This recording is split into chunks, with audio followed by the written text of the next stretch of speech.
할아버지, 새아빠 팔에 뱀 그림이 있어요. 이 한마디가 모든 걸 바꿔놓았습니다. 7살 손주가 그린 그림일기 한 장, 그 속에 숨겨진 충격적인 비밀을 30년 형사 경력의 할아버지가 놓칠 리 없었죠. 겉으로는 자상한 척하며 딸과 손주를 속이고 있던 재혼 남편. 하지만 아이의 순수한 눈은 어른들이 보지 못한 진실을 그대로 그려냈습니다.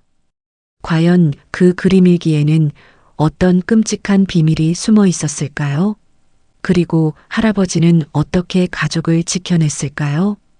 지금부터 실제로 일어난 이 놀라운 이야기를 들려드리겠습니다. 시청 전 구독과 좋아요를 눌러주세요. 여러분의 관심은 영상 제작에 있어 큰 힘이 됩니다. 지금 바로 시작합니다. 여러분, 손주라는 존재가 얼마나 소중한지 아세요?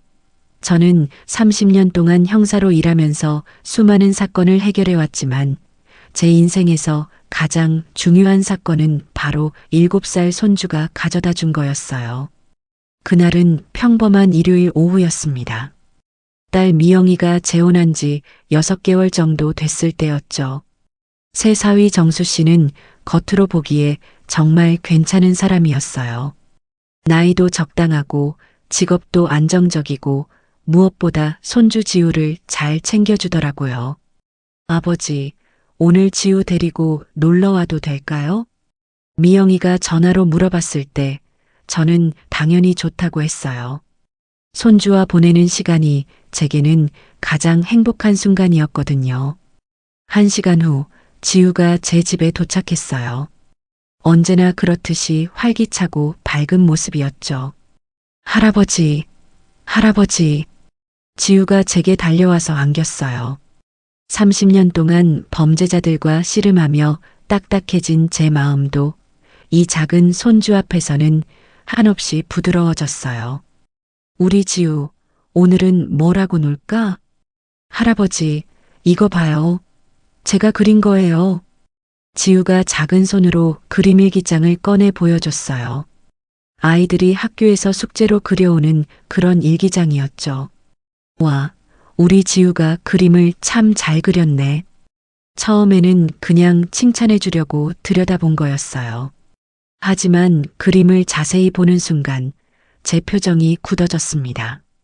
그림 속에는 집 안 풍경이 그려져 있었어요. 거실에는 엄마와 지우가 있고 한쪽 구석에는 한 남자가 서 있었죠. 그런데 그 남자의 팔에 뭔가 검은 줄무늬 같은 게 그려져 있었어요. 지우야, 이 그림에서 이 아저씨는 누구야? 제가 새 사위로 보이는 인물을 가리키며 물어봤어요. 새아빠요. 할아버지, 새아빠 팔에 뱀 그림이 있어요. 그 순간 제 등골이 서늘해졌어요. 뱀 문신. 30년 형사 생활 동안 수없이 봤던 그 문신 말이에요. 뱀 그림? 어떤 뱀이야? 이렇게 생긴 거요. 지우가 손가락으로 구불구불한 모양을 그어 보였어요. 그 모양을 보는 순간 제 머릿속에 20년 전 기억이 되살아났습니다. 20년 전 제가 X약 조직 독사파 수사를 담당했을 때였어요.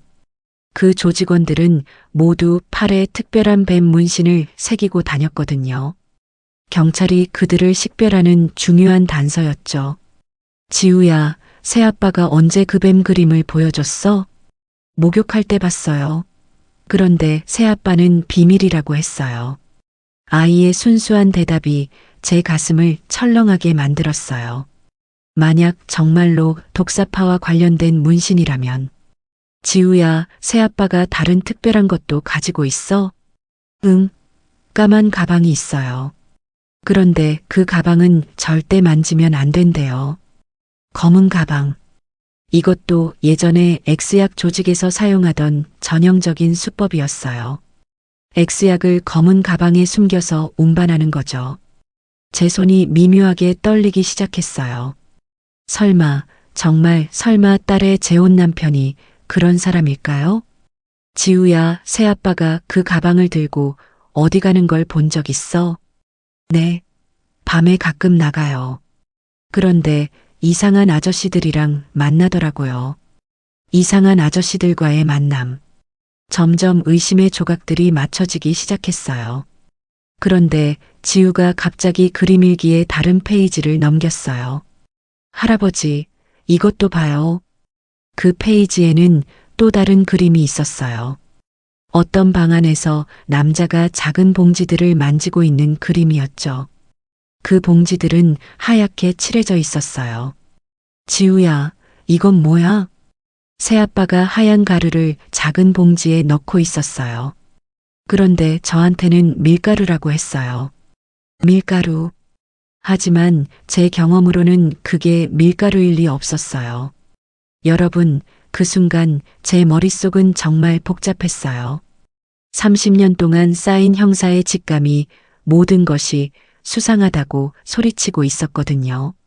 하지만 한편으로는 혹시 내가 너무 예민하게 반응하는 건 아닐까 하는 생각도 들었어요.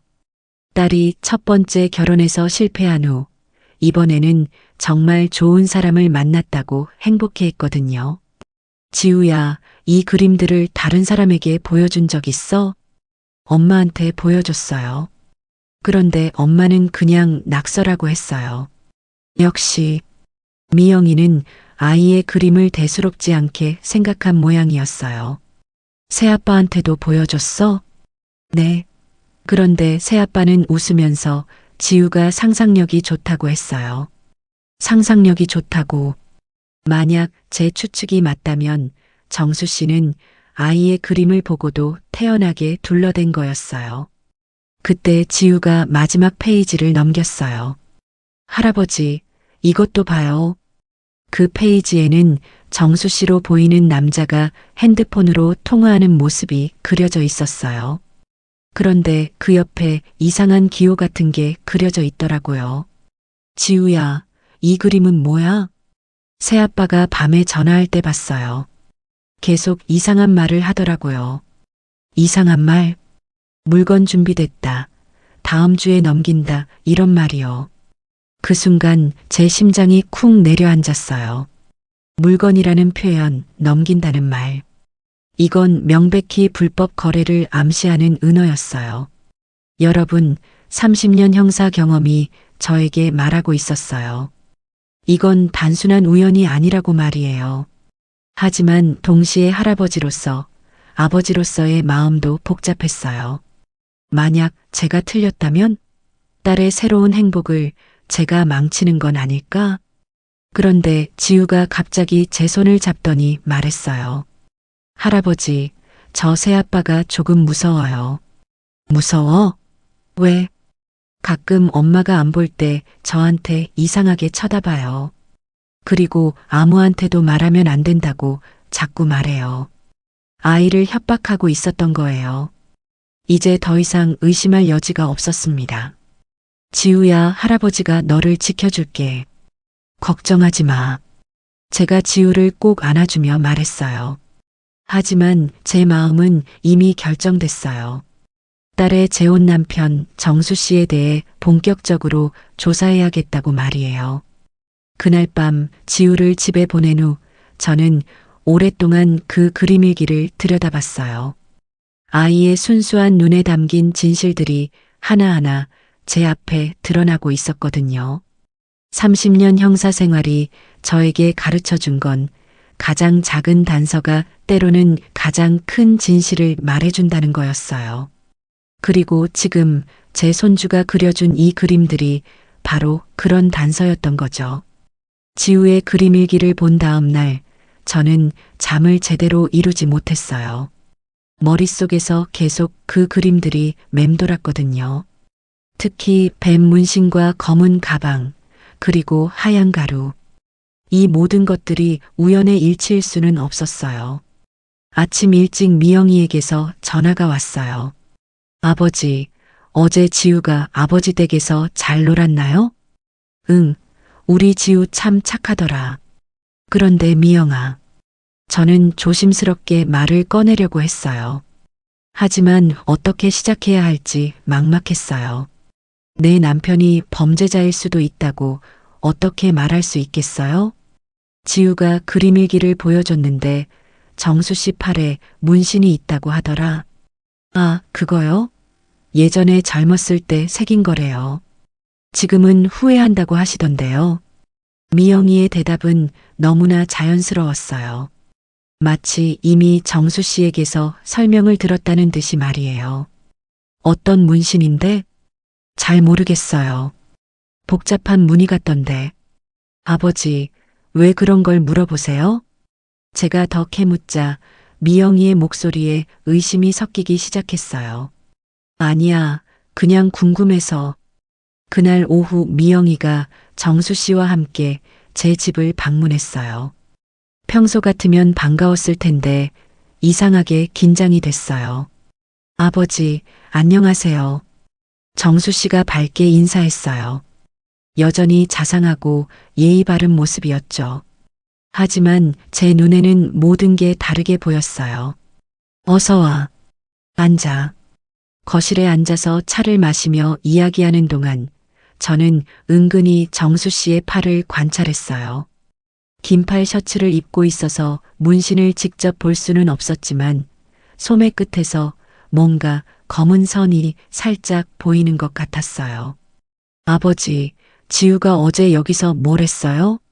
미영이가 물어봤어요. 그냥 그림도 그리고 이야기도 하고 그랬지. 그림 일기 보여드렸죠? 요즘 학교에서 매일 그리라고 해서.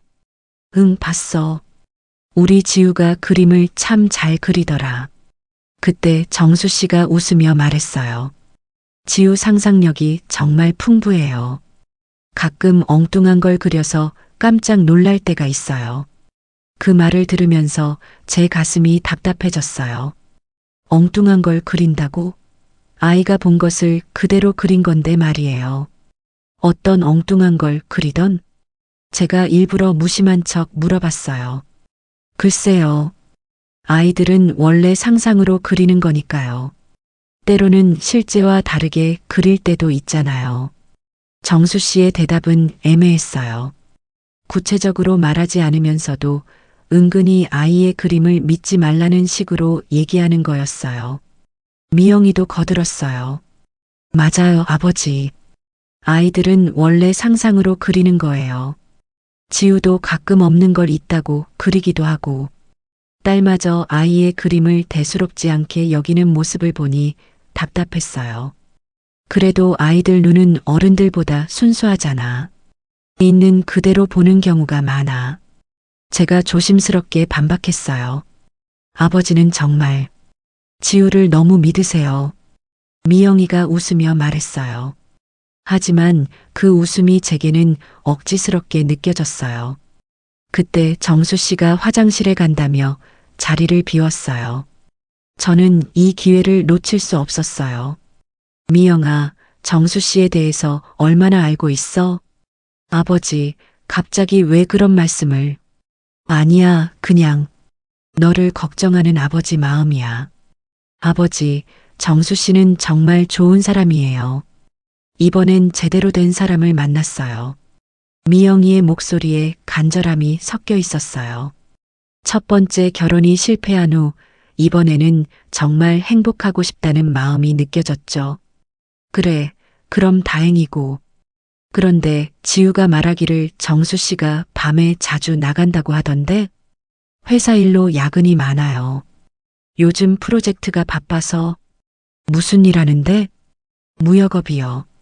수출입 관련 일을. 무역업. 합법적인 사업이지만 동시에 불법 물품을 숨기기 좋은 업종이기도 했어요. 정수 씨가 화장실에서 돌아왔어요. 제가 미영이와 무슨 이야기를 했는지 궁금한 듯 우리를 번갈아 쳐다봤어요. 무슨 이야기 하셨어요? 아무것도 아니야. 그냥 지우 이야기했어. 저는 태연하게 대답했어요. 그런데 그때 정수 씨가 갑자기 소매를 걷어 올렸어요. 뭔가 더운 것처럼 행동하면서 말이에요. 그 순간 제 눈에 들어온 것은 뱀 문신이었어요. 검은 잉크로 새겨진 구불구불한 뱀이 그의 팔뚝을 감고 있었어요. 그런데 그 뱀의 모양이 20년 전 독사파 조직원들이 새기던 그 문신과 똑같았어요. 저는 최대한 평정심을 유지하려고 노력했어요. 하지만 심장이 빠르게 뛰는 걸 어쩔 수 없었어요. 문신이 독특하네. 제가 일부러 관심 있는 척 말했어요. 아, 이거요? 젊었을 때 충동적으로 새긴 거예요. 지금은 후회하고 있어서 제거할까 생각 중이에요. 정수 씨가 웃으며 대답했어요. 하지만 제 눈에는 그 웃음이 어색해 보였어요. 어디서 새겼어? 기억이 안 나요. 워낙 오래전 일이라. 기억이 안 난다고? 그렇게 큰 문신을 새기고서 기억이 안 날 리가 없죠. 그때 미영이가 끼어들었어요. 아버지, 문신이 그렇게 중요해요? 요즘엔 문신 있는 사람들 많잖아요. 아니야, 그냥 궁금해서. 하지만 제 마음속에서는 확신이 강해지고 있었어요. 이건 단순한 문신이 아니었어요. 정수 씨가 다시 소매를 내리면서 말했어요. 아버지, 혹시 지우가 이상한 말 하지 않았나요? 요즘 상상력이 너무 풍부해서. 이상한 말? 그냥 아이들이 가끔 실제와 다른 얘기를 하잖아요. 정수 씨의 목소리에 미묘한 긴장감이 느껴졌어요. 마치 지우가 뭔가 말했을까봐 걱정하는 것 같았어요. 별다른 얘기는 안 했는데 제가 거짓말을 했어요. 아직은 제 의심을 드러낼 때가 아니라고 생각했거든요. 다행이네요. 아이가 어른들을 곤란하게 만들면 안 되니까요. 그 말을 들으면서 제 등골이 서늘해졌어요. 어른들을 곤란하게 만들면 안 된다는 말이 무슨 뜻일까요? 1시간 정도 더 이야기하다가 그들이 돌아갔어요. 하지만 제 마음은 전혀 편하지 않았어요. 그날 밤 저는 20년 전 독사파 사건 자료를 찾아봤어요. 다행히 당시 수사 자료들을 집에 보관하고 있었거든요. 자료를 펼쳐보니 역시 맞았어요. 정수 씨 팔에 있던 문신과 독사파 조직의 상징 문신이 똑같았어요. 여러분, 그 순간 제 머릿속이 복잡해졌어요. 딸의 행복을 위해서는 제가 틀렸기를 바라면서도 형사로서의 직감은 제가 맞다고 소리치고 있었거든요. 하지만 한 가지는 확실했어요. 더 이상 지켜볼 수만은 없다는 것이었어요. 제가 사랑하는 딸과 손주를 지키기 위해서라도 정수 씨의 정체를 밝혀내야 했어요. 정수 씨의 문신을 직접 확인한 후 며칠이 지났어요. 저는 계속 고민에 빠져 있었어요. 혼자만의 의심으로는 한계가 있었거든요. 더 확실한 증거가 필요했어요. 그러던 중 기회가 왔어요. 미영이가 급한 일로 병원에 가야 한다며 지우를 제게 맡기고 간 거예요. 아버지, 정수 씨가 회사에 있을 때 지우 좀 봐주세요. 오후에 데리러 올게요. 그래, 걱정하지 마. 지우와 단둘이 있게 된 저는 조심스럽게 아이에게 물어보기 시작했어요. 지우야, 새아빠랑 재미있게 지내고 있어? 그냥요. 아이의 대답이 예전보다 시원하지 않았어요. 그냥? 무슨 뜻이야? 새아빠가 요즘 좀 이상해요. 이상하다니? 지우가 제 무릎에 앉으면서 조용히 말했어요. 할아버지, 새아빠가 그 까만 가방 들고 어디 가는 거예요? 역시 검은 가방이었어요. 지우는 여전히 그 가방이 신경 쓰이는 모양이었어요. 언제 가는 걸 봤어? 어젯밤에도 갔어요. 엄마가 잠들고 나서. 혼자 갔어? 아니요. 이상한 아저씨가 와서 같이 갔어요. 이상한 아저씨. 공범이 있다는 뜻이었어요. 그 아저씨는 어떻게 생겼어? 키가 크고 머리가 짧아요. 그리고 팔에 새아빠랑 비슷한 그림이 있어요. 같은 조직 문신을 한 사람들이 만나고 있다는 확신이 들었어요. 지우야, 새아빠가 그 가방에서 뭘 꺼내는 걸 본 적 있어? 아이가 잠깐 생각하더니 고개를 끄덕였어요. 봤어요.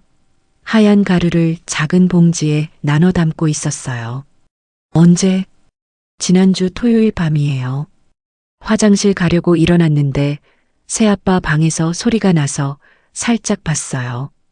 토요일 밤, 미영이가 일찍 잠든 시간에 그런 일을 했다는 거였어요. 그때 새아빠가 뭐라고 했어? 저보고 깜짝 놀라면서 이건 밀가루야.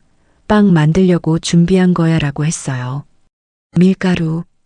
하지만 누가 밤중에 밀가루를 작은 봉지에 나눠 담을까요? 그리고 새아빠가 아무한테도 말하면 안 되라고 했어요. 아이에게 비밀을 강요하고 있었던 거예요. 이건 명백히 수상한 행동이었어요. 지우야, 무서웠어? 조금. 새아빠가 그때 표정이 무서웠어요. 아이를 위협하고 있었다는 증거였어요. 제 분노가 치밀어 올랐지만 지우 앞에서는 참았어요. 지우야, 새아빠가 전화할 때 하는 말 들은 적 있어? 네. 이상한 말 많이 해요. 어떤 말? 물건 준비됐다. 다음 주에 넘긴다. 조심해서 가져가라. 이런 말이요. 전형적인 X약 거래 은어였어요. 제 의심이 확신으로 바뀌는 순간이었어요. 그때 지우가 갑자기 일어나서 제 서재로 갔어요. 할아버지, 종이 좀 주세요. 그림 그릴래요. 그래, 여기 있어. 지우가 크레용을 가지고 그림을 그리기 시작했어요. 저는 아이 옆에 앉아서 지켜봤어요. 놀랍게도 지우가 그리고 있는 건 우리 집 구조였어요. 그런데 그림 한쪽 구석에 이상한 방을 그리고 있더라고요. 지우야, 이 방은 뭐야? 새아빠가 가끔 가는 곳이에요. 어디에 있는데? 우리 집 지하실이에요. 그런데 저는 절대 가면 안 된대요. 지하실. 미영이 집에 지하실이 있다는 건 알고 있었지만 정수 씨가 거기서 뭘 하는지는 몰랐어요. 지하실에서 뭘 하는 걸 봤어? 문이 잠겨 있어서 못 봤어요. 그런데 이상한 냄새가 나요. 어떤 냄새? 코가 아픈 냄새요. 톡 쏘는 화학 냄새일 가능성이 높았어요. X약 제조에 사용되는 화학물질 냄새 말이에요. 지우가 계속 그림을 그려나갔어요. 지하실 그림 옆에 여러 개의 작은 상자들을 그리고 있었어요. 이 상자들은 뭐야? 새아빠가 지하실에서 가져온 것들이에요. 까만 봉지에 쌓여 있어요. 언제 가져와? 밤마다요. 그리고 다음날 아침에는 없어져요. 매일 밤 물건을 가져왔다가 아침에 없앤다. 이건 명백한 유통업자의 행동 패턴이었어요. 그때 지우가 그림에 사람들을 그리기 시작했어요. 지우야, 이 사람들은 누구야? 새아빠가 만나는 아저씨들이에요. 어젯밤에도 3명이 왔어요. 어디서 만났어? 지하실에서요. 목소리가 들렸어요. 뭐라고 하던? 이번 물건이 좋다. 돈을 더 받아야 한다. 이런 말이요. 품질을 논하고 가격을 협상하는 완전한 거래 현장이었어요. 저는 지우의 그림을 보면서 소름이 돋았어요. 이 순수한 아이가 그린 그림들이 하나하나 범죄의 증거가 되고 있었거든요. 지우야, 새아빠가 요즘 엄마한테는 어떻게 해? 좋게 해요. 엄마 앞에서는 항상 웃어요. 너한테는? 저한테는 가끔 무서워요. 특히 제가 뭔가 물어보면 정수 씨가 미영이 앞에서는 연기를 하고 있었던 거예요.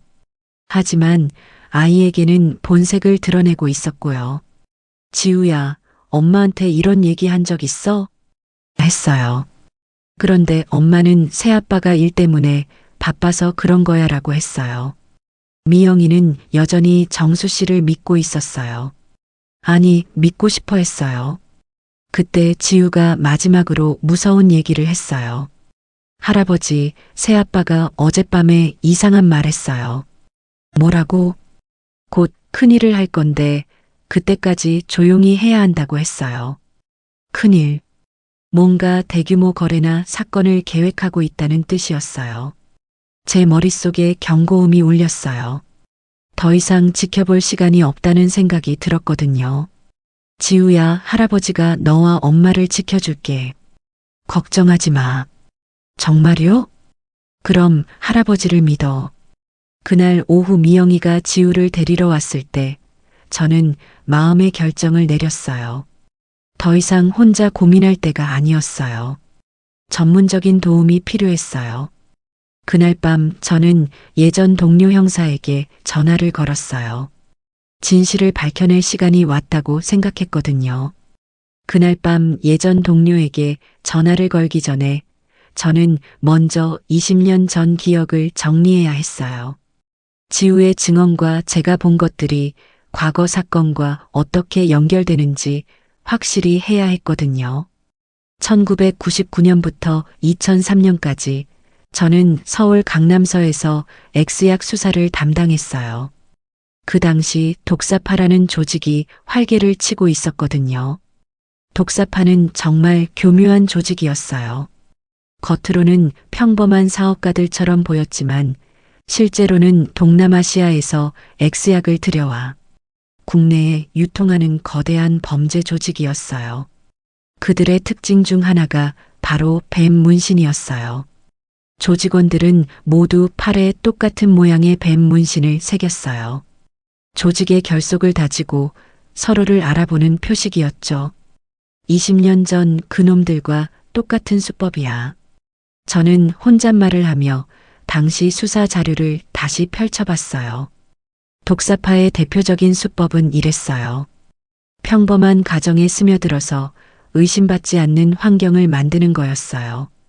특히 재혼한 가정을 노렸어요. 새 가족이라는 명목으로 기존 가족들의 감시를 피할 수 있었거든요. 정수 씨가 미영이와 재혼한 것도 우연이 아닐 수 있어. 당시 독사파 조직원들은 대부분 무역업이나 수출입업에 종사한다고 허위 신고를 했어요. 합법적으로 물건을 들여오고 내보낼 수 있는 명분을 만들기 위해서였죠. 정수 씨도 무역업에 종사한다고 했어요. 완전히 일치하는 패턴이었어요. 제가 기억하는 독사파의 또 다른 특징은 가정집 지하실을 은신처로 사용했다는 거예요. 지하실에서 X약을 소포장하고 거래 계획을 세우고 때로는 X약을 제조하기도 했어요. 지우가 말한 톡 쏘는 냄새도 그때와 똑같았어요. X약 제조에 사용되는 화학물질들의 냄새였어요. 이건 우연이 아니야. 분명히 연관이 있어. 저는 당시 독사파 사건 자료를 더 자세히 살펴봤어요. 그러다가 충격적인 사실을 발견했어요. 2003년 독사파 대규모 검거 작전 때 일부 조직원들이 도망쳤다는 기록이 있었어요. 그들의 신상 정보가 자료에 남아 있었는데 김정수, 설마 이놈이? 자료에 있던 도주자 중 한 명의 이름이 김정수였어요. 딸의 재혼 남편과 같은 이름이었어요. 나이도 비슷했고 신체적 특징도 거의 일치했어요. 특히 왼쪽 팔에 뱀 문신이 있다는 기록이 정확히 맞아떨어졌어요.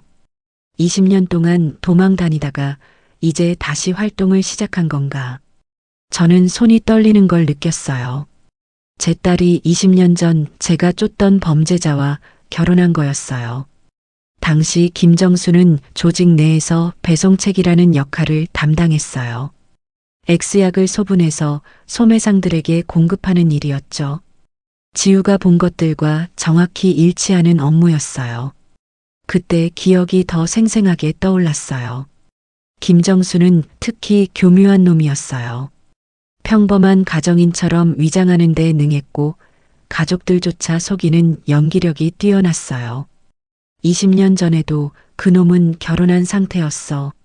자료를 더 뒤져보니 김정수는 당시에도 기혼자였어요. 부인과 어린 아들이 있었는데 그들조차 남편의 정체를 몰랐다고 했어요.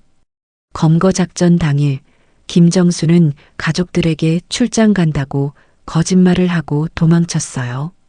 그 후 가족들은 뿔뿔이 흩어졌고 김정수는 행방불명 상태가 됐어요. 그놈이 20년 동안 숨어 지내다가 다시 나타난 거야. 이제 모든 퍼즐이 맞춰지기 시작했어요. 정수 씨가 미영이에게 접근한 것도 계획적이었을 가능성이 높았어요. 독사파는 항상 재혼 가정을 노렸어요. 특히 아이가 있는 한부모 가정에 접근해서 새 아버지 역할을 하며 의심을 피하는 게 그들의 상투적 수법이었거든요. 미영이도 표적이 된 거야. 저는 분노가 치밀어 올랐어요. 제 딸이 범죄자의 표적이 되었다는 사실, 그리고 순수한 손주가 그런 환경에 노출되어 있다는 현실이 참을 수 없었어요. 당시 독사파 조직의 또 다른 특징이 생각났어요. 그들은 조직이 노출될 위험이 있을 때 가차없이 증거를 인멸했어요. 때로는 가족들조차 위험에 빠뜨리는 일도 서슴지 않았어요. 지우가 너무 많이 봤어. 위험할 수 있어. 아이가 본 것들이 너무 구체적이었어요. 만약 김정수가 아이의 증언을 위험 요소로 판단한다면 생각하기도 싫은 일이 벌어질 수 있었어요. 저는 더 이상 망설일 수 없었어요. 당시 독사파 수사를 함께 담당했던 박 형사에게 전화를 걸었어요. 여보세요, 박 형사님? 오, 최 형사. 오랜만이야. 무슨 일이야? 급한 일이 있어서 연락했어. 혹시 독사파 사건 기억나? 그럼 잊을 수 있나? 20년 전 그놈들 말이지? 그때 도망간 김정수 말이야. 혹시 그 후 소식 들은 적 있어? 김정수? 왜 갑자기 그놈 얘기를? 저는 박 형사에게 전체 상황을 설명했어요. 딸의 재혼 남편이 김정수일 가능성, 지우가 목격한 증거들, 그리고 제가 확인한 문신까지. 이런 젠장. 그놈이 아직도 활동하고 있었던 거야? 확실하지는 않지만 정황상 맞는 것 같아. 최 형사, 이건 혼자 처리할 일이 아니야. 바로 신고해야 해. 그런데 아직 확실한 증거는 나중에 찾으면 돼. 일단 가족들 안전이 우선이야. 박 형사의 말이 맞았어요. 더 이상 혼자 고민할 상황이 아니었어요. 내일 만나서 자세히 이야기하자. 그리고 현재 X약 수사대에 아는 사람이 있으니까 소개해 줄게. 고마워. 정말 급한 일이야. 전화를 끊고 나서 저는 깊은 한숨을 쉬었어요. 30년 형사 생활 중에서 가장 복잡하고 어려운 사건이 될 것 같았어요. 하지만 한 가지는 확실했어요. 제가 사랑하는 가족들을 지키기 위해서라면 무엇이든 할 각오가 되어 있다는 것이었어요. 20년 전에 놓친 놈을 이번에는 절대 놓치지 않겠어. 여러분, 그때 제 마음이 어땠는지 아세요? 형사로서의 사명감과 가족을 지키려는 아버지, 할아버지로서의 마음이 하나가 되는 순간이었어요. 이제 진짜 수사가 시작될 때였어요. 박 형사와의 통화를 마친 후 저는 밤새 잠을 이루지 못했어요. 머릿속에서는 20년 전 기억과 현재 상황이 계속 엇갈리고 있었거든요. 무엇보다 딸과 손주의 안전이 걱정됐어요. 다음 날 아침 저는 중요한 결정을 내렸어요. 미영이에게 직접 말해야겠다고 생각한 거예요. 더 이상 혼자 끙끙거릴 수는 없었어요. 오전 10시쯤 미영이에게 전화했어요. 미영아, 시간 될 때 아버지 집에 좀 와줄래? 중요한 얘기가 있어. 무슨 일이세요? 목소리가 심각하신데. 전화로는 얘기하기 어려워. 혼자 와. 지우는 어떻게 해요? 정수 씨가 봐주면 안 될까? 정수 씨는 오늘 회사에 나갔어요. 지우 데리고 갈게요. 1시간 후 미영이가 지우와 함께 왔어요. 딸의 얼굴에는 걱정이 가득했어요. 아버지, 무슨 일이에요? 저는 지우를 먼저 다른 방에서 놀게 한 후 미영이와 단둘이 앉았어요. 미영아, 아버지가 하는 말 끝까지 들어봐. 네. 정수 씨에 대해서 얘기해야겠어. 미영이의 표정이 굳어졌어요. 아버지, 설마 또 정수 씨를 의심하시는 건 아니죠? 미영아, 아버지는 30년 동안 형사로 일했어. 그런 아버지가 괜히 의심하겠어? 저는 조심스럽게 지우가 그린 그림들과 아이의 증언들을 설명했어요. 뱀 문신, 검은 가방, 지하실에서의 수상한 활동들. 아버지, 그건 지우가 상상으로 그린 거예요. 아이들은 원래 그래요. 미영이가 강하게 부인했어요. 그럼 정수 씨 팔에 있는 문신은 뭐야? 아버지가 직접 봤어. 그건 그냥 문신이잖아요. 요즘 문신 있는 사람들 많아요. 미영아, 이건 그냥 문신이 아니야. 저는 20년 전 독사파 사건 자료를 꺼내 보여줬어요. 이 문신을 봐. 정수 씨 팔에 있던 거랑 똑같지 않아? 미영이가 자료를 보더니 얼굴이 창백해졌어요. 아버지, 설마 정수 씨의 본명이 김정수일 가능성이 높아. 20년 전 아버지가 수사했던 X약 조직원이야. 그럴 리 없어요. 정수 씨는 착한 사람이에요.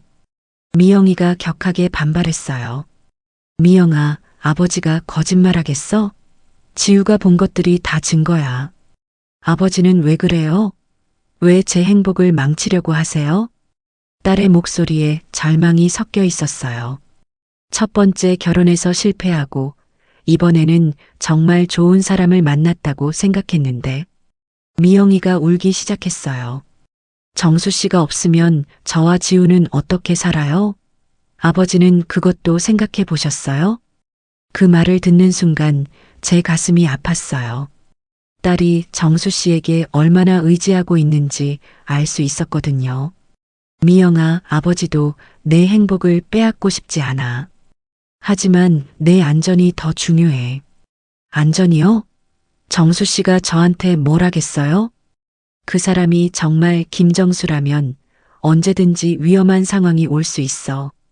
저는 20년 전 독사파가 어떤 조직이었는지 설명했어요. 그들이 얼마나 잔인하고 무자비했는지, 그리고 가족들조차 위험에 빠뜨렸던 사례들을. 그런 조직원이 왜 저와 결혼했겠어요? 위장이야. 평범한 가정에 숨어들어서 의심을 피하는 거야. 미영이가 손으로 얼굴을 가리며 흐느꼈어요.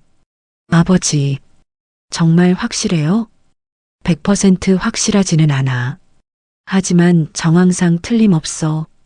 그때 지우가 거실로 뛰어왔어요. 엄마, 왜 울어요?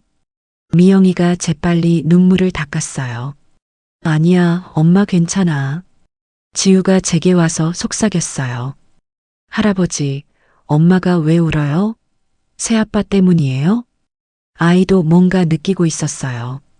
지우야, 잠깐 저쪽 방에서 놀고 있을래? 지우가 다시 나간 후 미영이가 말했어요. 아버지, 그럼 어떻게 해야 해요? 일단 경찰에 신고해야 해. 신고요? 그럼 정수 씨는 어떻게 되는 거예요? 조사를 받아야지. 만약 진짜 범죄자라면 법의 심판을 받아야 해. 미영이가 고개를 저었어요. 아직 확실하지 않은데 신고하면 정수 씨가 억울해할 수도 있잖아요. 미영아, 너무 순진하게 생각하지 마. 만약 아버지 말이 맞다면 지금 이 순간에도 위험할 수 있어. 그럼 어떻게 확인해요? 아버지가 직접 확인해 볼게. 하지만 그동안 너와 지우는 조심해야 해. 조심한다는 게 뭐예요? 일단 정수 씨한테 이 얘기를 절대 하면 안 돼. 그리고 지우도 더 이상 정수 씨와 단둘이 있게 하면 안 되고. 미영이가 깊은 한숨을 쉬었어요. 아버지 말이 맞다면 저는 정말 바보였네요. 바보가 아니야. 사랑하는 사람을 믿은 거잖아. 하지만 지우에게 위험한 사람을 데려온 건 저예요. 미영아, 자책하지 마. 이제라도 알게 된 게 다행이야. 그때 제 핸드폰이 울렸어요. 박 형사에게서 온 전화였어요. 여보세요? 최 형사, X약 수사대 김 형사님과 약속 잡았어.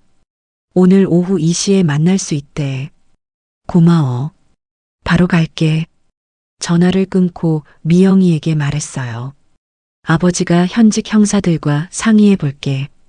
그러니까 그동안 절대 정수 씨한테 눈치 주면 안 돼. 네. 알겠어요. 미영이의 목소리가 힘없었어요. 그리고 오늘 밤부터는 지우를 데리고 아버지 집에서 자는 게 어때? 그럼 정수 씨가 이상하게 생각하지 않을까요? 적당한 핑계를 대. 지우가 감기 기운이 있어서 할아버지가 돌봐주겠다고 하든지. 알겠어요. 미영이가 무거운 마음으로 고개를 끄덕였어요. 그날 오후 저는 현직 형사들과 만나서 전체 상황을 설명했어요. 그들도 제 추정에 동의했고 즉시 수사에 착수하기로 했어요. 하지만 여전히 확실한 증거가 필요했어요. 그리고 가족들의 안전을 보장하면서 수사를 진행해야 했고요. 여러분, 그때 제 마음이 얼마나 복잡했는지 아세요? 딸의 행복을 빼앗을 수도 있다는 죄책감과 가족을 지켜야 한다는 사명감 사이에서 정말 힘들었어요. 하지만 한 가지는 확실했어요. 무슨 일이 있어도 제 가족들을 지켜내겠다는 결심이었어요. X약 수사대 김 형사와의 만남은 정말 중요한 전환점이 되었어요. 김 형사는 제가 가져온 자료들을 꼼꼼히 검토한 후 놀라운 사실을 알려줬어요. 최 선배님, 이거 정말 대단한 발견이에요. 김 형사가 흥분된 목소리로 말했어요. 사실 저희도 최근 몇 달 동안 독사파 잔당들의 활동을 추적하고 있었거든요. 정말요? 네, 작년부터 동남아 루트로 들어오는 X양량이 급증했어요. 그런데 유통 조직을 찾지 못해서 고생하고 있었는데 김 형사가 컴퓨터를 켜서 자료를 보여줬어요. 이 그래프를 보세요. 작년 하반기부터 X약 사용자들 사이에서 새로운 공급처가 생겼다는 소문이 돌고 있어요. 화면에는 서울 강남 지역의 X약 유통 현황이 나와 있었어요. 정말 심각한 수준이었어요. 그리고 최근에 체포된 소매상들을 조사해 보니 공통점이 하나 있었어요. 무슨 공통점이요? 모두 뱀 문신을 한 중간 공급업자에게서 물건을 받았다고 했어요. 그 순간 제 심장이 쿵 내려앉았어요. 역시 김정수가 맞았던 거예요. 더 놀라운 건 그 공급업자가 최근에 가정을 꾸렸다는 소문도 있었어요. 재혼한 여성과 아이까지 있다고. 그게 제 딸일 가능성이 높네요.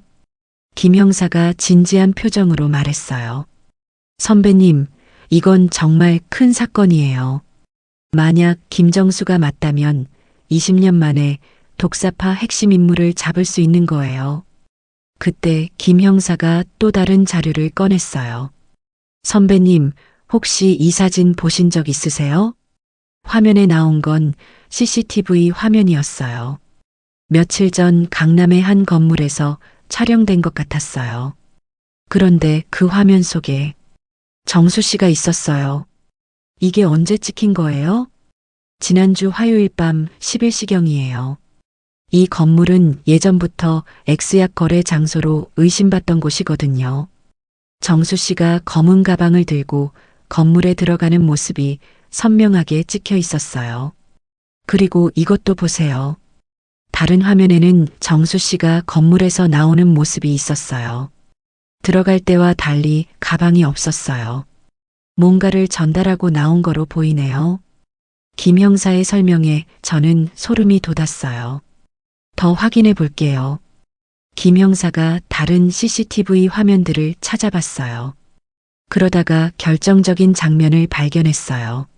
선배님, 이거 보세요. 화면에는 정수 씨가 다른 남자들과 만나는 모습이 나와 있었어요.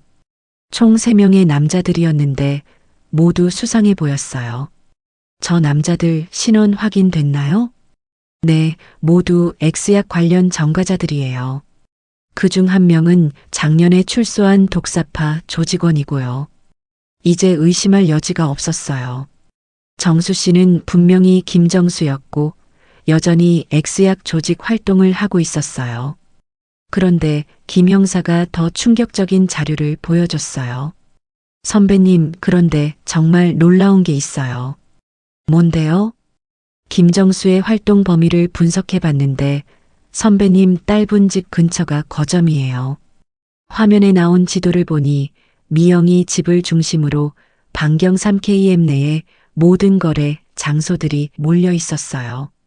지하실을 창고로 사용하고 있을 가능성이 높아요. 지하실. 지우가 말했던 그 지하실이 X약 보관소였던 거예요. 그리고 이것도 보세요. 김 형사가 또 다른 자료를 꺼냈어요. 최근 3개월간의 통화 기록이었어요. 김정수 명의로 개통된 핸드폰을 추적해 봤더니 매일 밤 특정 번호들과 통화하고 있어요. 통화 시간들을 보니 모두 밤 10시 이후였어요. 지우가 말했던 시간과 정확히 일치했어요. 통화 내용은 확인 안 됐나요? 아직은 안 됐어요. 하지만 통화 패턴을 보면 분명히 거래 관련이에요. 김 형사가 통계 자료를 보여줬어요. 특히 주목할 점은 김정수의 통화량이 최근 한 달 사이에 급증했다는 거예요. 무슨 뜻이죠? 뭔가 큰 거래를 준비하고 있을 가능성이 높아요. 그 말을 듣는 순간 제 등골이 서늘해졌어요.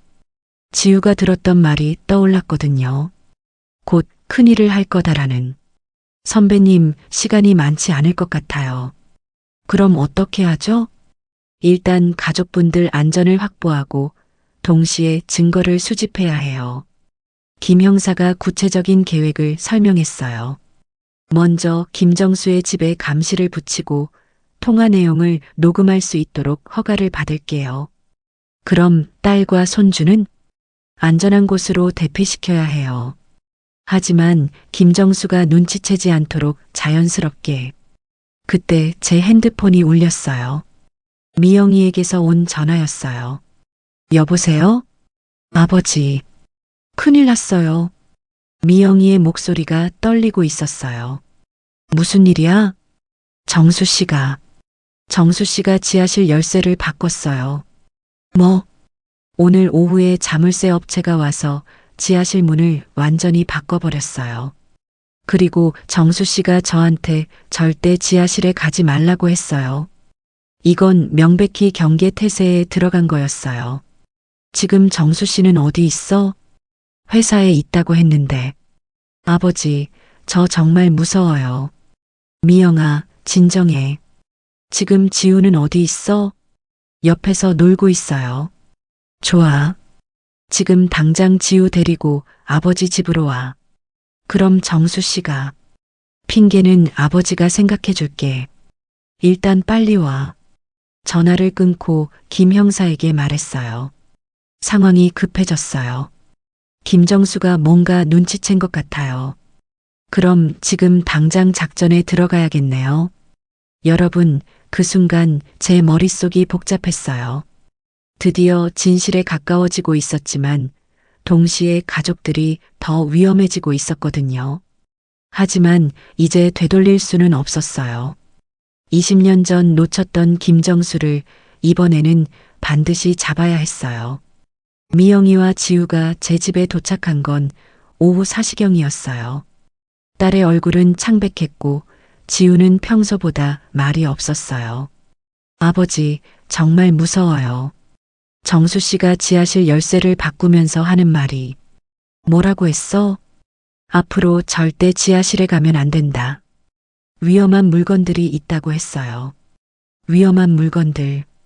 이제는 자신도 숨기기 어렵다고 판단한 모양이었어요. 그리고 오늘 밤부터 당분간 집을 비울 거라고 했어요. 집을 비운다고? 큰 프로젝트 때문에 출장을 자주 다녀야 한다고. 김정수가 도망갈 준비를 하고 있는 것 같았어요. 20년 전처럼 말이에요. 그때 지우가 제게 와서 속삭였어요. 할아버지, 새아빠가 이상해요. 어떻게 이상해? 오늘 아침에 큰 상자들을 지하실에서 꺼내서 차에 실었어요. 상자들을? 네, 아주 무거워 보였어요. 혼자서는 못 들고 이상한 아저씨들이 와서 도와줬어요. 증거를 옮기고 있었던 거예요. 더 이상 지체할 시간이 없었어요. 저는 즉시 김 형사에게 전화했어요. 김 형사님, 김정수가 증거를 옮기고 있어요. 오늘 아침에 지하실에서 상자들을 빼냈다고 해요. 그럼 지금 당장 가봐야겠네요. 선배님도 함께 오실 수 있나요? 딸과 손주를 어떻게 하죠? 안전한 곳에 두시고 오세요. 시간이 없어요. 저는 미영이에게 설명했어요. 미영아, 아버지가 형사들과 함께 정수 씨를 조사하러 가야 해. 저희는 어떻게 해요? 여기서 기다려. 절대 집에 가면 안 돼. 아버지, 혹시 잘못된 거 아니에요? 정수 씨가 정말 그런 사람일까요? 여전히 딸은 믿고 싶어 하지 않았어요. 하지만 이제는 확신할 때였어요. 1시간 후, 저는 김 형사와 함께 미영이 집 근처에 도착했어요. X약 수사대 팀원들이 이미 주변을 감시하고 있었어요. 김정수는 지금 어디 있나요? 30분 전에 집에 들어갔어요. 검은 SUV를 타고 왔는데 동승자가 2명 더 있었어요. 동승자들은 모두 독사파 관련 인물들이에요. 이제 현장을 급습할 준비가 됐어요. 하지만 저는 한 가지 걱정이 있었어요. 혹시 김정수가 저항하면 어떻게 하죠? 주변에 일반인들도 있고. 걱정 마세요. 저희가 신중하게 접근할게요. 그때 감시 중이던 팀원이 무전기로 보고했어요. 김정수 일당이 집에서 나오고 있습니다. 큰 가방들을 들고 있어요. 완전히 도망가려는 거네요. 김 형사가 작전 지시를 내렸어요. 지금 출동하자. 놓치면 안 돼. 여러분, 그 순간 제 가슴이 두근거렸어요. 20년 만에 김정수와 다시 대면하게 되는 순간이었거든요. 우리는 조용히 집에 접근했어요. 김정수와 동료들이 차에 짐을 싣고 있는 모습이 보였어요. 경찰이다. 모두 손을 들어. 김 형사의 외침과 함께 수사팀이 일제히 나타났어요. 김정수는 순간 놀란 표정을 지었다가 곧 저를 알아봤어요. 최 형사. 20년 만이군, 김정수. 저는 차분하게 그에게 다가갔어요. 이번에는 도망갈 곳이 없어. 김정수의 얼굴이 창백해졌어요. 하지만 곧 뻔뻔한 표정을 지었어요. 뭔 소리예요? 저는 김정수가 아니라 박정수예요. 아직도 거짓말을 하려고. 김 형사가 영장을 보여주며 말했어요. 김정수, 당신을 X약 제조 및 유통 혐의로 긴급 체포합니다. 그때 김정수의 동료 중 한 명이 갑자기 도망치려고 했어요. 하지만 이미 포위된 상태라 금세 붙잡혔어요. 차 안을 수색해보죠. 수사팀이 SUV를 조사하기 시작했어요. 곧 트렁크에서 큰 가방들이 나왔어요. 이게 뭡니까? 김 형사가 가방을 열어보자 안에서 하얀 가루가 들어있는 작은 포장지들이 쏟아져 나왔어요. 이게 바로 그 밀가루인가? 제가 냉소적으로 물어봤어요. 김정수는 아무 말도 하지 못했어요. 그리고 이것도 보세요. 또 다른 가방에서는 현금 다발들과 거래 장부가 나왔어요. 완벽한 증거네요. 하지만 저는 더 중요한 게 있다고 생각했어요. 지하실도 수색해야 해요. 당연하죠. 우리는 집 안으로 들어갔어요. 김정수가 새로 달았다는 지하실 문이 보였어요. 문을 열어주세요. 김정수는 끝까지 저항했어요. 영장이 있어야 하는 거 아니에요? 긴급 수색 영장이 있어요. 김 형사가 서류를 보여주자 김정수는 어쩔 수 없이 열쇠를 내줬어요. 지하실 문이 열렸을 때의 광경은 정말 충격적이었어요. 한쪽 벽에는 X약 제조 장비들이 즐비했고 다른 쪽에는 완성된 X약들이 포장되어 있었어요. 규모가 상당하네요. 김 형사도 놀란 표정이었어요. 20년 전보다 더 조직적이에요. 벽에는 거래처 연락처들과 공급 일정이 적힌 메모들이 붙어 있었어요. 이거 보세요. 제가 한 장의 메모를 발견했어요. 거기에는 큰 거래 D-3이라고 적혀 있었어요. 3일 후에 대규모 거래가 있을 예정이었네요. 다행히 막을 수 있었어요. 그런데 더 충격적인 건 따로 있었어요. 지하실 한쪽에서 지우의 그림들을 발견한 거예요. 이게 뭐죠? 김 형사가 그림들을 보며 물어봤어요. 제 손주가 그린 그림들이에요. 김정수가 가져간 모양이네요. 그림들을 자세히 보니 아이가 본 것들이 얼마나 정확했는지 알 수 있었어요. 아이가 정말 정확하게 관찰했네요. 그래서 김정수가 위험하다고 생각했나 봐요. 김정수를 차에 태우면서 저는 마지막으로 그에게 물어봤어요. 왜 내 딸을 이용했어? 김정수가 처음으로 솔직하게 대답했어요. 완벽한 위장막이었어요. 재혼 가정의 새 아버지. 누가 의심하겠어요? 그럼 미영이에 대한 감정은 거짓이었던 거야? 처음에는 그냥 이용하려고 했어요. 하지만 김정수가 잠시 머뭇거리더니 말했어요. 시간이 지나면서 정말 가족이 되고 싶었어요. 하지만 이미 너무 깊이 들어온 후였어요. 그 말을 듣고 저는 복잡한 심정이 들었어요. 혹시 정말로 변할 수 있었던 걸까요? 하지만 곧 정신을 차렸어요. 범죄는 범죄였어요. 20년 전에도 그런 식으로 가족들을 속였잖아. 김정수는 더 이상 아무 말도 하지 않았어요. 수사가 끝나고 집에 돌아가는 길, 김 형사가 말했어요. 선배님 덕분에 큰 사건을 해결했어요. 정말 감사해요. 하지만 저는 전혀 기쁘지 않았어요. 딸과 손주에게 어떻게 설명해야 할지 막막했거든요. 집에 도착하니 미영이와 지우가 불안하게 기다리고 있었어요. 이제 가장 어려운 순간이 왔어요. 집에 들어서자마자 미영이가 저에게 달려왔어요. 딸의 얼굴에는 불안과 기대가 섞여 있었어요. 아버지, 어떻게 됐어요? 정수 씨는? 저는 깊은 숨을 들이쉬고 무거운 마음으로 입을 열었어요. 미영아, 앉아. 아버지가 설명해 줄게. 지우는 소파에서 그림을 그리고 있었지만 귀를 쫑긋 세우고 우리 대화를 듣고 있는 게 보였어요. 아버지의 추정이 맞았어. 정수 씨는 정말 김정수였어. 미영이의 얼굴이 순식간에 창백해졌어요. 체포됐어? 응.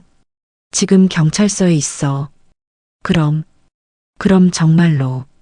미영이가 말을 잇지 못하고 손으로 입을 가렸어요. 저는 조심스럽게 오늘 있었던 일들을 설명했어요. 지하실에서 발견된 X약들, 제조 장비들, 그리고 김정수의 자백까지. 20년 동안 도망 다니다가 새로운 신분으로 활동을 재개한 거야. 미영이가 소리 없이 울기 시작했어요. 아버지, 저는 정말 바보였어요. 바보가 아니야. 그 사람이 너무 교묘했던 거야.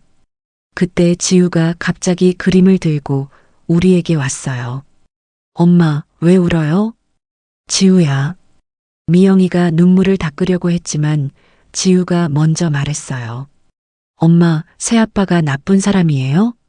아이의 순수한 질문에 미영이는 어떻게 답해야 할지 몰라 했어요.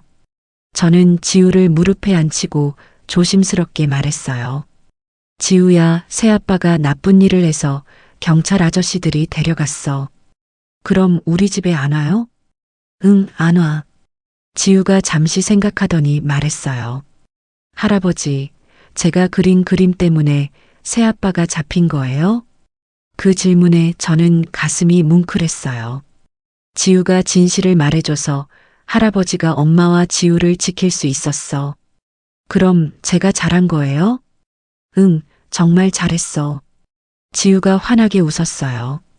아직 상황의 심각성을 완전히 이해하지는 못하지만 자신이 가족을 도왔다는 것만은 알고 있는 것 같았어요.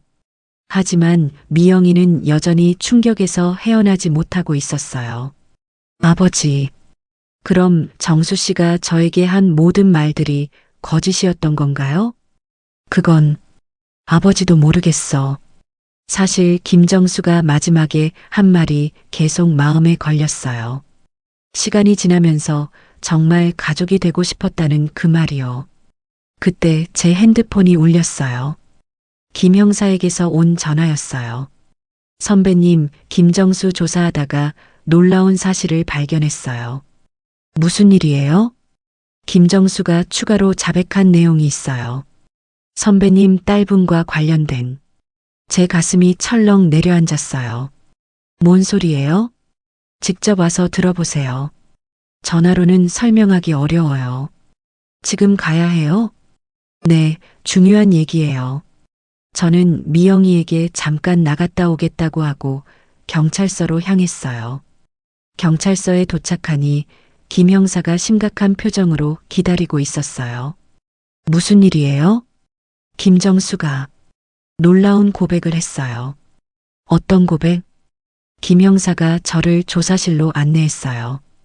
유리창 너머로 김정수가 앉아 있는 모습이 보였어요. 김정수가 말하기를 처음에는 정말 선배님 딸분을 이용하려고 했대요. 그건 이미 들었는데. 그런데 시간이 지나면서 진짜로 사랑하게 됐다고 해요. 그게 중요한 얘기예요? 그게 아니에요. 김정수가 3개월 전부터 조직에서 빠지려고 했대요. 뭐라고요? 선배님 딸분과 지우 때문에 범죄 생활을 청산하고 싶었다고 해요. 저는 믿을 수 없었어요.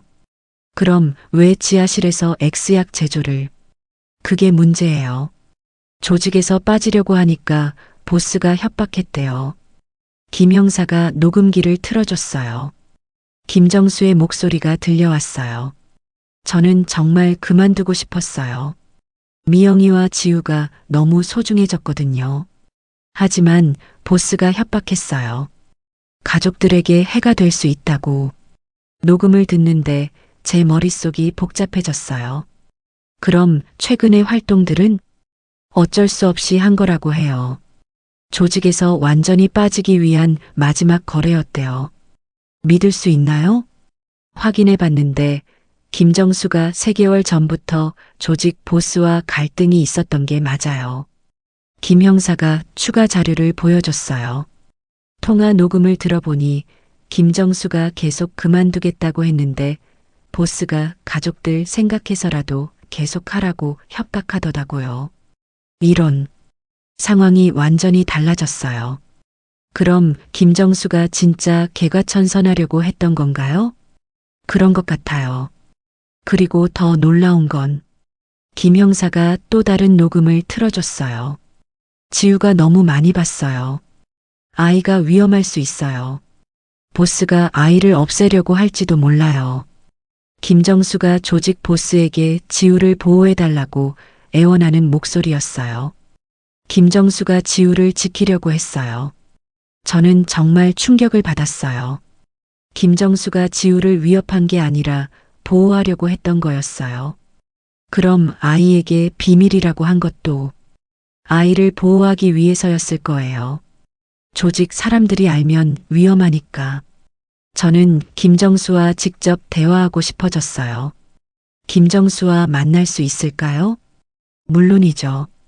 조사실에 들어가자 김정수가 고개를 들었어요. 그의 눈은 빨갛게 충혈되어 있었어요. 최 형사님, 정말이야? 미영이를 사랑한다는 게? 김정수가 고개를 끄덕였어요. 처음에는 이용하려고 했어요. 하지만 시간이 지나면서 정말 가족이 되고 싶었어요. 그럼 왜 진실을 말하지 않았어? 어떻게 말해요? 나는 X약 조직원이었는데 이제 그만두고 싶다고? 김정수의 목소리에 절망이 묻어 있었어요. 조직에서 빠지려고 했던 것도 미영이 때문이었어요. 그 사람이 너무 순수하고 착해서 제가 더러워 보였거든요. 지우는? 지우는 제가 갖지 못했던 순수함이었어요. 그 아이를 지키고 싶었어요. 김정수가 눈물을 흘리기 시작했어요. 하지만 이미 너무 늦었어요. 조직에서는 절대 놓아주지 않겠다고 했고 가족들이 위험해질 수 있었어요. 여러분, 그 순간 제 마음이 정말 복잡했어요. 20년 동안 쫓던 범죄자가 이제는 가족을 지키려는 한 남자로 보였거든요. 하지만 법은 법이었어요. 그가 무슨 이유가 있든 범죄는 범죄였어요. 미영이에게 뭐라고 전해줄까? 김정수가 한참 생각하더니 말했어요. 정말 사랑했다고. 그리고 미안하다고 전해주세요. 집으로 돌아가는 길, 저는 정말 무거운 마음이었어요. 딸에게 이 복잡한 진실을 어떻게 설명해야 할까요? 집에 돌아오는 길 내내 저는 고민에 빠져 있었어요. 김정수의 마지막 말들이 계속 머릿속을 맴돌았거든요. 과연 딸에게 이 복잡한 진실을 모두 말해야 할까요? 집 앞에 도착했을 때 거실 불빛이 아직 켜져 있는 걸 보니 미영이가 잠들지 못하고 기다리고 있는 것 같았어요. 문을 열고 들어가니 미영이가 소파에 앉아서 멍하니 있었어요. 지우는 이미 잠들어 있었고요. 아버지, 어떻게 됐어요? 미영이의 목소리에는 지친 기색이 역력했어요. 저는 딸 옆에 앉아서 천천히 김정수와의 대화 내용을 전했어요. 그가 진심으로 가족을 사랑했다는 것, 조직에서 빠지려고 했다는 것, 그리고 지우를 보호하려고 했다는 것까지. 미영이는 말없이 제 이야기를 들었어요. 가끔 눈물을 닦기도 하면서요. 그럼 정수 씨가 정말 저희를 사랑했던 건가요? 그런 것 같아. 하지만 처음에는 이용하려고 했던 거잖아요. 그래. 하지만 사람은 변할 수 있어. 특히 진짜 사랑을 만났을 때는. 미영이가 깊은 한숨을 쉬었어요. 아버지, 저는 어떻게 해야 해요? 화를 내야 해요? 아니면 이해해야 해요? 정말 어려운 질문이었어요. 저도 확실한 답을 할 수 없었거든요. 미영아, 내 마음에 따라해. 아버지는 내가 어떤 선택을 하든 지지할게. 정수 씨를 만나볼 수 있을까요? 원한다면 가능할 거야. 며칠 후 미영이는 김정수와 만나기로 결정했어요. 저도 함께 경찰서에 갔어요. 면회실에서 김정수를 마주한 미영이의 첫 마디는 예상과 달랐어요. 왜 진실을 말해주지 않았어요? 미안해요. 어떻게 말할 수 있었겠어요? 그럼 저희와 함께 있던 시간들은 연기였어요? 김정수가 고개를 저었어요. 아니에요. 처음 몇 줄을 빼고는 모두 진심이었어요. 언제부터요? 지우가 처음으로 저를 아빠라고 불렀을 때요. 그때 가슴이 무너지는 것 같았어요. 김정수의 목소리가 떨렸어요. 그 순간 깨달았어요. 제가 얼마나 더러운 사람인지, 그리고 이 순수한 아이와 당신을 지켜야겠다고 생각했어요. 미영이도 눈물을 흘리기 시작했어요. 그럼 조직에서 나오려고 했던 것도 저희 때문이에요? 네. 당신과 지우에게 떳떳한 사람이 되고 싶었어요. 하지만 결국 못했잖아요. 제가 너무 약했어요. 조직의 협박을 이겨낼 용기가 없었어요. 그때 미영이가 예상치 못한 말을 했어요. 정수 씨, 아니, 정수 오빠. 오빠라는 호칭에 김정수가 놀랐어요. 진심으로 저희를 사랑했다면 그걸로 충분해요. 미영아, 처음에 어떤 마음으로 접근했든 마지막에는 진심이었다는 거. 그걸로 충분해요. 저는 딸의 성숙한 모습에 감동받았어요. 하지만 이제는 각자의 길을 가야 해요. 지우와 저는 새로운 시작을 해야 하고 오빠도 죗값을 치르고 새 사람이 되어야 해요. 김정수가 고개를 끄덕였어요. 고마워요. 용서해줘서. 용서가 아니에요. 이해하는 거예요. 면회를 마치고 나오는 길에 미영이가 말했어요. 아버지, 이제 정말 끝났네요. 그래, 이제 새로운 시작이야. 지우에게는 어떻게 설명해야 할까요? 진실을 말해주되 아이가 이해할 수 있는 선에서 집에 돌아와서 지우와 이야기하는 시간을 가졌어요. 지우야, 새아빠는 이제 우리와 함께 살 수 없어. 왜요? 나쁜 일을 해서 벌을 받아야 해. 지우가 잠시 생각하더니 물어봤어요. 그럼 새아빠가 저를 사랑한 건 거짓말이에요? 아니야. 그건 진짜였어. 그럼 왜 나쁜 일을 했어요? 정말 어려운 질문이었어요. 어른들도 때로는 실수를 해. 그런데 실수를 했으면 벌을 받아야 하는 거야. 새아빠가 다시 올 수 있어요? 아마 오랫동안은 어려울 거야. 지우가 슬픈 표정을 지었어요. 저는 새아빠가 좋았는데. 지우야, 새아빠도 지우를 정말 사랑했어. 그 마음만은 진짜였어. 그날 밤 저희는 오랫동안 이야기를 나눴어요. 지우도 미영이도 그리고 저도 각자의 방식으로 이 복잡한 상황을 받아들이려고 노력했어요. 몇 주 후 김정수의 재판이 있었어요. 그는 모든 혐의를 인정하고 진심으로 사과했어요. 특히 미영 씨와 지우에게 깊이 사과드립니다. 제가 저지른 죄가 너무 커서 용서를 구할 자격도 없지만 두 분에 대한 제 마음만은 진실이었다는 걸 알아주시면 감사하겠습니다. 김정수는 15년형을 선고받았어요. 재판이 끝나고 법정을 나서는데 미영이가 저에게 말했어요. 아버지, 정말 감사해요. 뭘? 아버지가 아니었다면 저희는 더 큰 위험에 빠졌을 수도 있었어요. 아버지 경험을 무시해서 죄송해요. 이제는 정말 아버지 말씀을 믿을게요. 그 말을 듣는 순간 가슴이 뭉클했어요. 지우도 정말 대단했어. 그 작은 아이가 모든 진실을 알려준 거야. 맞아요. 지우가 그린 그림들이 우리를 구해준 거네요. 집으로 돌아가는 길, 지우가 제 손을 잡고 말했어요. 할아버지, 제가 진짜 잘한 거 맞죠? 응, 정말 잘했어. 지우가 우리 가족을 지켜준 거야. 그럼 저도 할아버지처럼 형사가 될 수 있을까요? 그럼 우리 지우는 뭐든 될 수 있어. 여러분, 그 순간 저는 깨달았어요. 가장 순수한 눈이 때로는 가장 정확한 진실을 본다는 것을, 그리고 가족을 지키는 일에는 나이나 경험보다 사랑이 더 중요하다는 것을 말이에요. 그로부터 6개월이 지났어요. 계절은 어느새 가을에서 겨울로, 그리고 다시 봄으로 바뀌었어요. 저희 가족도 조금씩 평범한 일상을 되찾아가고 있었어요. 미영이는 처음 몇 달 동안은 많이 힘들어했어요. 배신감과 상실감, 그리고 자책감까지. 복잡한 감정들을 정리하는데 시간이 필요했거든요. 아버지, 제가 너무 순진했나요? 가끔 미영이가 이런 질문을 할 때마다 저는 같은 답을 해줬어요. 순진한 게 아니야. 사랑하는 마음이 순수했던 거야. 하지만 딸은 정말 강한 사람이었어요.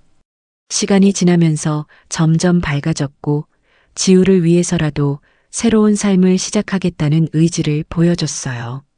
지우는 오히려 어른들보다 빨리 적응했어요. 아이들이 가진 놀라운 회복력이었죠. 할아버지, 저 새로운 그림 그렸어요. 어느 날 지우가 새 그림 일기를 가져왔어요. 이번에는 우리 가족 3명이 손을 잡고 공원에서 놀고 있는 평화로운 모습이었어요. 와, 정말 예쁘게 그렸네. 이번에는 무서운 게 없어요. 다 좋은 것들만 그렸어요.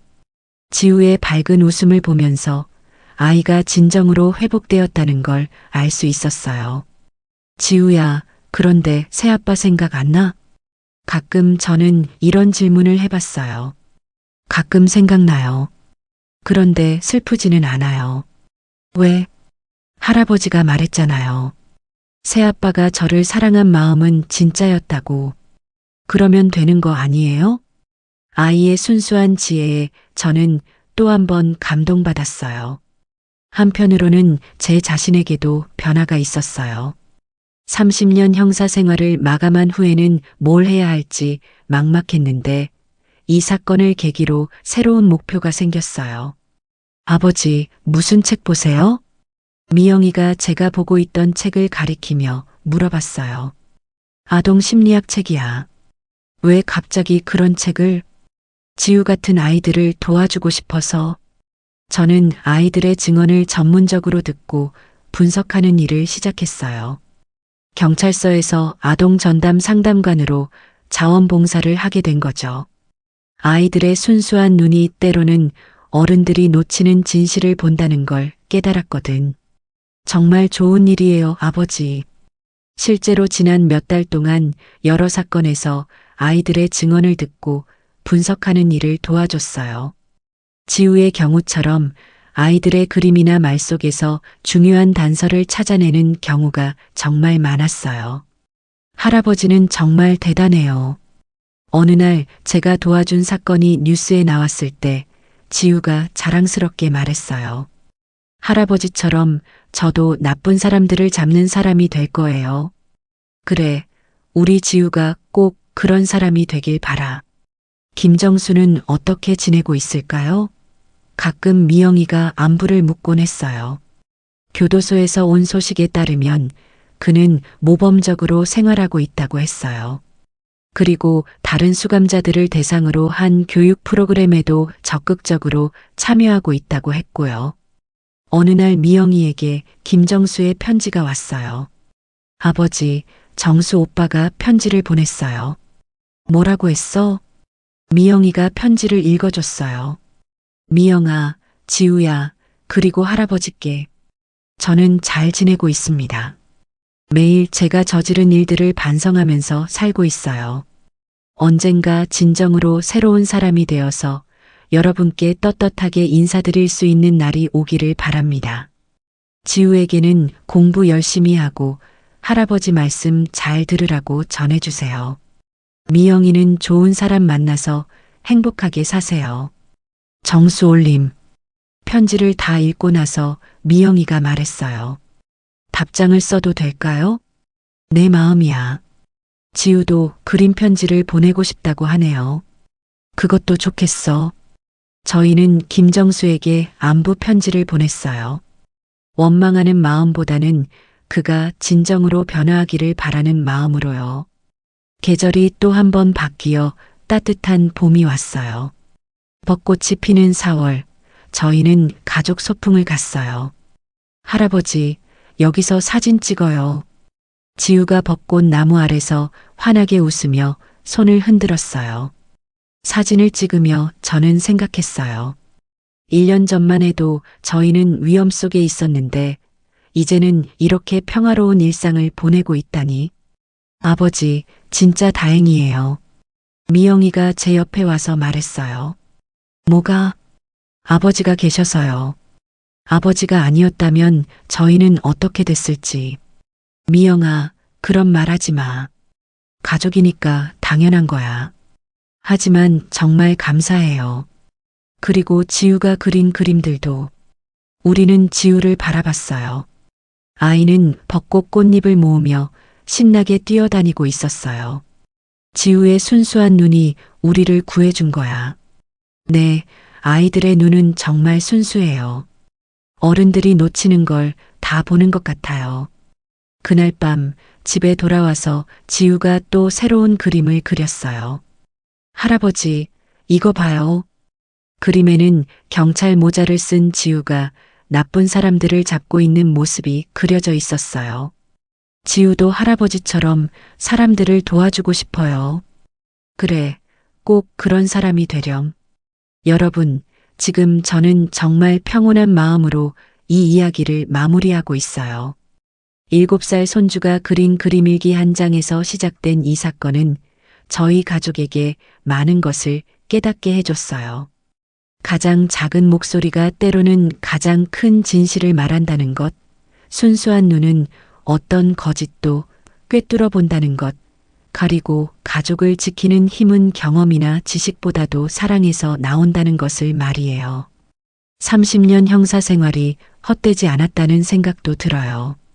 그 경험이 있었기에 지우의 그림 속에서 위험 신호를 읽어낼 수 있었거든요. 하지만 무엇보다 소중한 건 이 모든 일을 통해 저희 가족의 유대가 더욱 깊어졌다는 거예요. 지금도 지우는 매일 그림 일기를 써요. 하지만 이제는 무서운 그림이 아니라 행복한 그림들만 가득해요.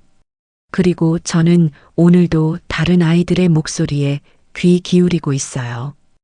혹시 또 다른 지우가 있을지 모르니까요. 아이의 작은 그림 하나가 한 가정을 구해냈듯이 앞으로도 많은 아이들의 순수한 목소리가 세상을 조금 더 안전하게 만들어줄 거라고 믿어요. 오늘 이야기가 도움이 되셨다면 구독과 좋아요는 큰 힘이 됩니다. 다음에도 더 좋은 이야기로 찾아뵙겠습니다. 감사합니다.